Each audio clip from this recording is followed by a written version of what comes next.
It's my honor to be here to share the experience of democracy in China.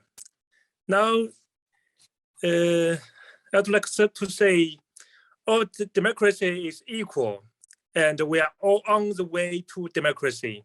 And democracy has not only one model. Now, I would like to share the experience of Chinese democracy from a perspective of rule of law. Now, China is a transitional society.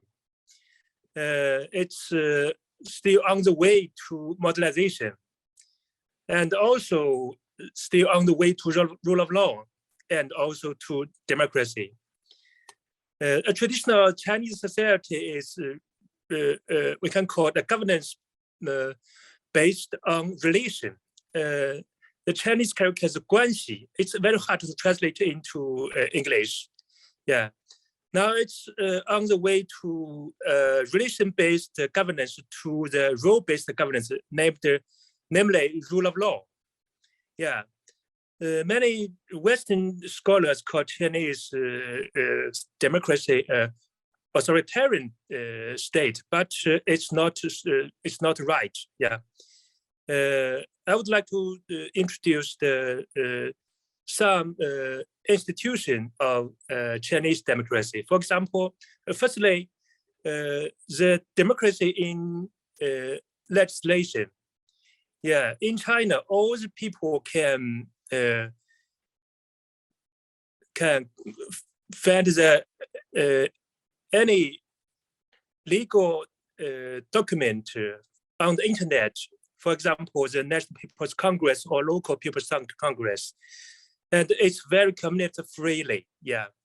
And people can give suggestion to the National People's Congress, even where ordinary Chinese people can suggest to the National People's Congress on the internet. For example, if you find out any legal document is unconstitutional, you can send an email to the National People's Congress, and the National People's Congress will review the constitutionality of the legal document. It's very convenient. You can finish all the work on internet, and the National People's Congress will just send you email.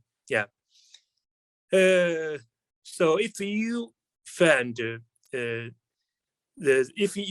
if you find some legal draft is on the process, so you can give suggestion to the Congress, and it's open to all the public. And this is a democracy in legislation. And also in the administrative process, it's very convenient for ordinary Chinese people to connect it with the public official. For example, the public, you can ask the administrative branch to open the information of their work. And if the public, if the administrative branch refuses this, you can take litigation to the court and to ask the court to satisfy your sue. Yeah. So in China, if you want to help to ask for help from the administrative, you can just give a call to the administrative branch. The number is 12345. It's very freely convenient to ask help. Yeah, and for the judicial procedure, it's also play a very important function in the democracy. For example, in China, you can download all the judgment from internet, from the Supreme People's Court, the website of the Supreme People's Court. Then, and also it's freely. You can find the judgment in the website, download it freely. Yeah, and in China, we have some very special court called Internet Court. You can take actions on the internet. It's very convenient for all the people, and the people needing to go to the court. Yeah, and that's the court is play very important role in the democracy. And also, some Western states criticize the human rights protection of China, but actually it's not the truth. For example, the people have enjoyed more freedom, more freedom than the Western society. And the truly problem is the limitation of the right, not the protection of the right, because it's China still is on the way to rule of law, and the definition, limitation of the right protection is not so clear, not so exactly. So some people criticize the right protection, yeah, but that's not true. And also now, many people, most people in the world now, China, the government of China have just published the white paper, yeah, of the Chinese democracy called "Democracy That Works." Democracy is not the last thing of the world. It have some value. For example, the people's happiness, the people's dignity. That's the value, basic value of the society. And the Chinese people call the democracy in China whole process democracy. Yeah, this democracy can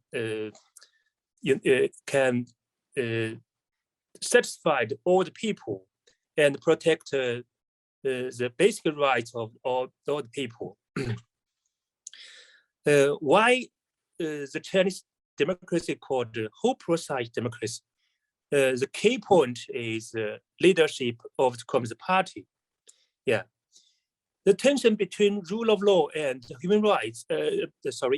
The tension between the rule of law and democracy is a common problem of all the states, whenever Western state or Oriental state. But in China, how to solve this problem? The answer is leadership of Communist Party. And just because the leadership of the Communist Party, it can avoid the situation of dictatorship of majority, and to protect the interest and rights of minority. So the Communist Party is have very complex institution and organization. In all the government branch, the Communist Party insisted to keep in touch with the people, always keep in touch with all the people in all the process of the governance. So that's why the Chinese democracy called whole process democracy. Yeah. So that's what I want to say. Thank you, madam. Thank you very much.